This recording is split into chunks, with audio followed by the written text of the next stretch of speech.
Doc, I know it was a tough game, but just talk about Ben's performance. I mean, he was extremely aggressive, a career high 42 points.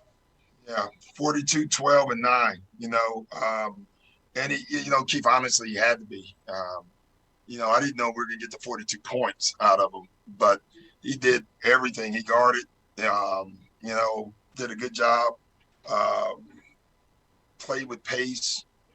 We anticipated once Joel scratched that the lineup we put on the floor, we were trying to create a lineup where Gobert would guard Ben. That happened. The key for us was getting stops and getting it to Ben and getting up the floor. We just felt there's no way anybody was going to stay with him, especially a center. So I thought Ben handled that very well. Tobias was phenomenal as well. You look at those two guys, man.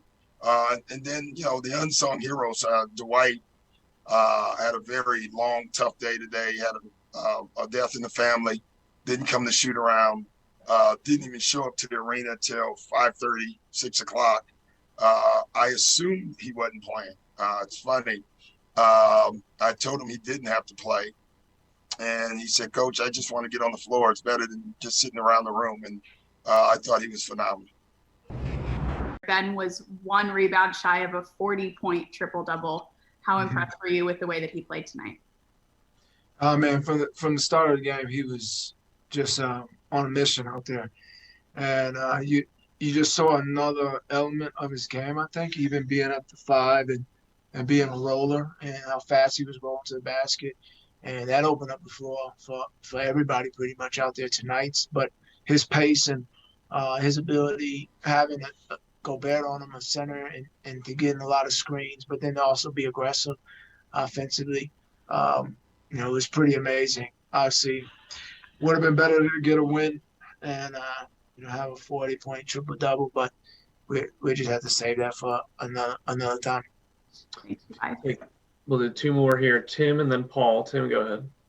Tobias, kind of along those lines, what was it about Ben today that caused him to be so aggressive? I know you talked about the space he had playing center going up against Gobert, but I don't know if he's ever been that aggressive in a game before. Is that a circumstance of Joel being out? Is it the way he was playing? Is it something else? Like, what do you think caused him to be able to come out and really make that kind of an impact right away? I think it was just a combination of all those things. And Ben's a guy, he pretty much evaluates the game from as he's playing.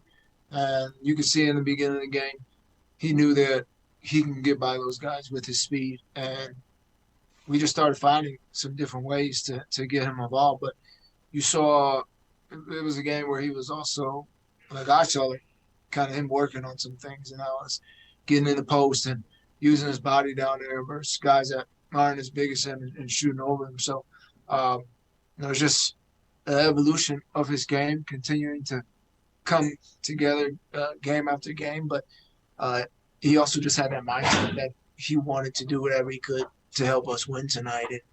And that was more than anything. Thank you. Hey, Ben, know you were looking for a different outcome tonight, but you had an absolute career performance, really, really strong. How did it feel to get in a rhythm that way? It felt good that, I was able to dominate like that offensively. Defensively, I did okay. I didn't do great. But, we wanted to get this win bad, but obviously we didn't get it, so we got to move on. What can you take from a performance like this and apply to the rest of the season for yourself? You got to keep the foot down, keep pushing forward offensively for me, stay dominant. I know what I'm capable of. And then defensively, we got to bring it every night, no matter who's playing on the floor. If somebody's out or not, we got to step up. Thanks, Ben. Next up, Tim Bontemps. Ben, do you think you've ever been that aggressive in a game in the NBA offensively before? I mean, if you put it that way, probably not. Well, it's just I understand the question, but it's nice when I feel like I'm dominant, but it may not look like a 40-point game. I might have a triple-double. We might win by 20, whatever the case is, or it might be on defense. Offensively, yeah, I definitely had to, pick up the slack, especially if Joe's out. So yes.